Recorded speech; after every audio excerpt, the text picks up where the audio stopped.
Bismillahirrahmanirrahim. Assalamualaikum warahmatullahi wabarakatuh. Alhamdulillahirabbil alamin. Assalatu wassalamu ala Rasulillah amma ba'du. Puji syukur kepada Allah Subhanahu wa taala, meskipun melalui daring ini kita berjumpa lagi, dan selawat yang terbaik bagi junjungan kita Rasulullah sallallahu alaihi wasallam. Kami akan berbagi informasi pada sesi ini mengenai salah satu keterampilan dasar mengajar yang perlu kita kuasai bersama. Nah, keterampilan dasar mengajar itu salah satunya adalah keterampilan bertanya dasar dan bertanya lanjut. Nah, keterampilan bertanya dasar dan bertanya lanjut itu ada beberapa komponen. Banyak komponen keterampilan dasar mengajar selain keterampilan dasar. Keterampilan bertanya dasar dan lanjut diantaranya memberi penguatan, mengadakan variasi, menjelaskan, membuka dan menutup pelajaran, memimpin diskusi kelompok kecil, mengelola kelas, mengajar kelompok, dan perorangan. Nah, di sesi ini kita akan memfokuskan diri pada bagian yang penting, yakni keterampilan bertanya dasar dan bertanya lanjut. Beberapa bagian yang kita bahas adalah tentang hakikat dan manfaatnya, apa itu keterampilan bertanya dasar, lalu apa itu keterampilan bertanya lanjutan. Perlu kita pahami bahwa dalam kegiatan pembelajaran itu, kegiatan itu sebenarnya, kegiatan bertanya terutama ya, itu sebenarnya mendominasi, bahkan menurut hasil penelitian 30% dari pelaksanaan pembelajaran itu aktivitas guru itu adalah melakukan pertanyaan, mengajukan pertanyaan. Nah, oleh karenanya ada beberapa prinsip dalam hal melakukan pertanyaan dasar. Kita mengajukan pertanyaan dasar. Beberapa prinsip yang perlu kita kelola, yang perlu kita ketahui dalam pelaksanaan mengajukan beberapa pertanyaan, terutama keterampilan bertanya dasar dan bertanya lanjutan. Pertama, mengapa seorang guru sekarang itu yang kemudian harus menguasai keterampilan bertanya dasar maupun bertanya lanjutan? Ada beberapa alasan strategis. Yang pertama adalah guru sebagian besar masih terpola dengan mengajar tradisional, mengajar konvensional, mengajar yang seperti biasa, namun belum pernah berubah. Karena termasuk perubahan bagaimana keterampilan guru dalam mengajukan pertanyaan, baik pertanyaan dasar maupun pertanyaan lanjutan. Kemudian yang berikut, peserta didik kita itu biasanya tidak dibiasakan untuk bertanya. Apalagi pada kurikulum 2013 dan kurikulum Merdeka, titik penekanannya adalah pada bagian agar ada reaksi dari peserta didik setelah kita memberikan penjelasan, ada ungkapan pertanyaan. Dan dari bertanya itu daya kritis sebenarnya peserta didik sudah muncul. Lalu biasanya kebiasaan kita dulu, pertanyaan itu motivasinya hanya untuk menguji saja. Padahal pertanyaan yang mestinya diajukan harus memancing adrenalin pengetahuan baru yang kita berikan kepada peserta didik. Oleh karenanya, apa keterampilan bertanya ini perlu untuk kita ketahui bersama. Nah, apa itu bertanya dasar? Kita langsung bagian fokus kepada apa itu bertanya dasar. Nah, kalau kita melihat beberapa komponen bertanya dasar, itu ada beberapa komponen. Pertama adalah singkat dan jelas. Yang kedua, ada pemusatan. Yang ketiga, ada pemberian waktu untuk berpikir, ada pemberian acuan, lalu ada pemindahan giliran, dan yang berikutnya adalah pemberian tuntutan. Nah, mari kita cek satu persatu. Pengungkapan pertanyaan jelas dan singkat. Biasanya kita mengajukan pertanyaan perlu diberi pengantar, tapi pengantarnya pengetahuan awal tentang apa yang akan nanti kita tanyakan. Tapi itu jangan terlalu lama. Fokuslah pada pertanyaan yang jelas dan singkat. Nah, pilihlah beberapa kalimat atau kata yang sederhana, yang kemudian kata dan kalimat itu mudah dipahami oleh peserta didik. Jangan mengambil istilah-istilah yang karena dilihat modern, emosional dan sebagainya, tetapi peserta didik kita tidak memahaminya. Itu yang perlu kita perhatikan. Yang kedua adalah kita memberikan pemberian acuan.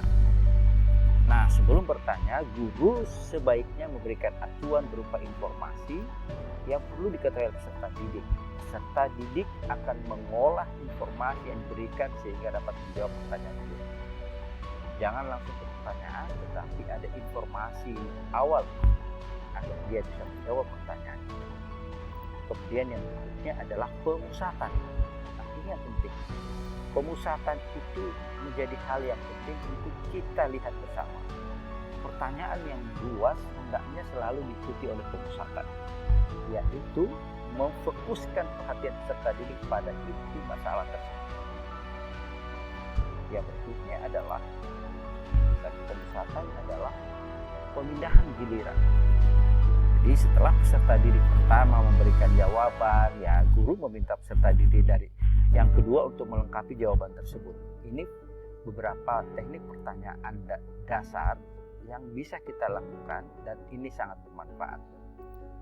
Berikutnya adalah penyebaran. Jadi beberapa pertanyaan perlu kita sebar. Beberapa pertanyaan yang berbeda ditujukan kepada peserta didik, ya, yang berbeda juga untuk menjawabnya.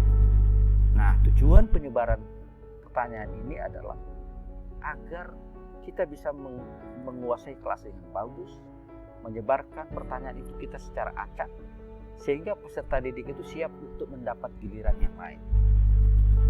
Itu yang perlu kita perhatikan. Dan yang berikutnya terakhir adalah pemberian waktu berpikir.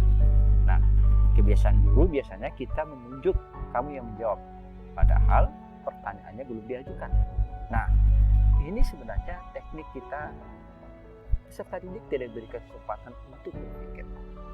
Ini beberapa komponen penting dari pertanyaan bertanya dasar. Kita langsung ke bertanya lanjut. Apa sih itu bertanya lanjut? Nah, bertanya lanjut itu komponennya ada beberapa komponen penting. Yang pertama adalah pengubahan tuntutan kognitif dalam menjawab pertanyaan, kemudian pengaturan urutan pertanyaan, kemudian penguraian pertanyaan pelacak, dan yang berikutnya adalah peningkatan terjadinya interaksi. Apa yang dimaksud dengan hal ini? Mari kita lihat satu persatu. Pengubahan tuntutan kognitif dalam menjawab pertanyaan. Itu maksudnya pemilihan kata atau kalimat untuk mengajukan pertanyaan kepada peserta didik sebaiknya sesi kalimat pertanyaannya dipilih pada pertanyaan yang tingkat kognitif. Tuntutan pengetahuan dan kognitif levelnya itu naik. Jadi pertanyaan mengapa, bagaimana pendapatmu, jelaskan terjadinya. Ini pertanyaan yang kita ajukan kepada peserta didik sebagai pertanyaan lanjutan, teknik pertanyaan lanjutan yang memancing informasi dan analisis dan daya kritis peserta didik. Nah, peserta didik tentunya akan berpikir keras sehingga menuntut terjadinya proses mental tingkat tinggi, pengetahuan tingkat tinggi. Nah, apa saja beberapa pertanyaan? Ini ada pertanyaan mengapa, bagaimana pendapatmu, jelaskan terjadinya. Itu sangat membantu untuk mengubah tuntutan kognitif dalam menjawab pertanyaan. Yang berikutnya adalah pengaturan urutan pertanyaan. Nah, tidak dapat dibenarkan misalnya guru sudah mengajukan pertanyaan yang menuntut peserta didik untuk melakukan analisis, padahal ya peserta didik itu belum mampu pertanyaan yang bersifat pemahaman. Jadi ketika kita mengajukan pertanyaan analisis, pertanyaan menerapkan, coba terapkan ini, coba mainkan alat musik ini, coba melakukan wudhu dengan benar, melakukan sholat dengan benar, tetapi informasi pengetahuan awal tentang tata urutan wudhu misalnya, ya, pelaksanaan sholat 5 waktu, apa rukun, dan ketentuan-ketentuan lainnya kita belum dapatkan informasi. Nah, bagaimana mungkin dia bisa melakukan itu kalau informasi awal itu tidak ada? Oleh karenanya pengaturan urutan pertanyaan perlu disesuaikan dengan informasi awal apa yang telah kita berikan kepada peserta didik. Berikutnya adalah penggunaan pertanyaan pelacak. Nah, penggunaan pertanyaan pelacak biasanya ada jawaban peserta didik kita yang belum lengkap. maka perlu kita melakukan pertanyaan pelacak untuk mengolah informasi itu agar informasi jawaban itu kita terima dan diterima oleh peserta didik secara utuh. Tekniknya banyak, misalnya meminta klarifikasi, meminta peserta didik memberi alasan, meminta kesepakatan pandangan peserta didik, meminta ketepatan jawaban, meminta jawaban yang relevan, ayo mana contohnya, meminta jawaban yang kompleks dan sebagainya. Dan yang terakhir itu adalah dalam teknik komponen bertanya lanjut adalah peningkatan terjadinya interaksi.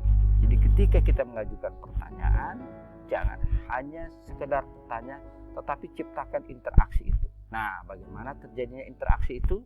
Jadi hendaklah kita mengurangi pertanyaan yang hanya dijawab oleh peserta didik. Sebaiknya digilir. Kemudian mendorong peserta didik untuk mengajukan pertanyaan sehingga guru bukan satu-satunya orang yang bertanya di dalam kelas. Itu teknik peningkatan terjadinya interaksi, teknik bertanya lanjut. Dan jika peserta didik mengajukan pertanyaan, berikan kesempatan peserta didik lain untuk menjawab pertanyaan tersebut. Sehingga apa? Terjadi interaksi antara peserta didik. Ini kita bisa lakukan pada kelas yang offline, daring, luring, maupun dalam kelas online. Kita bisa melakukan adaptasi. Oleh karenanya ada beberapa varian pertanyaan, tadi kami sampaikan beberapa pertanyaan yang merubah tingkatan kognitif. Jadi kalau pertanyaan kita hanya menguji tentang level 1, C1 mengingat gitu misalnya, pertanyaan yang kita bisa ajukan misalnya apa yang terjadi setelah, berapa banyak, apa, siapa, sebutkan. Nah, ini pertanyaan-pertanyaan yang level kognitif rendah, mengetahui. Tetapi kalau kita naik lebih ke atas lagi memahami, maka tentunya pertanyaan kita berubah. Jelaskan mengapa, bagaimana, menurut Anda siapa, apa ide utamanya. Apalagi pada level yang analisis, apa saja tidak terjadi, jika terjadi apa hasil akhirnya, bagaimana, apalagi kemungkinan, jelaskan apa saja masalah, dan sebagainya. Semakin kita mengajukan pertanyaan yang menutup kreativitas dan daya kritis peserta didik, itu akan lebih baik. Tapi tentunya sesuaikan dengan informasi awal, pertanyaan dasar awal yang tentu kita ajukan. Ini beberapa penjelasan kami secara singkat bagaimana keterampilan bertanya dasar dan bertanya lanjut. Kami berharap kita terus berlatih dan tidak pernah lelah dengan itu, karena insya Allah apa yang telah kita capai, insya Allah Allah akan memberikan hal yang terbaik dalam hidup dan kehidupan ini. Total semangat menjadi guru profesional, mengemban tugas mulia kemanusiaan. Demikian, terima kasih. Mohon maaf atas segala kekurangan. Wabillahi taufiq wal hidayah. Wassalamualaikum warahmatullahi wabarakatuh.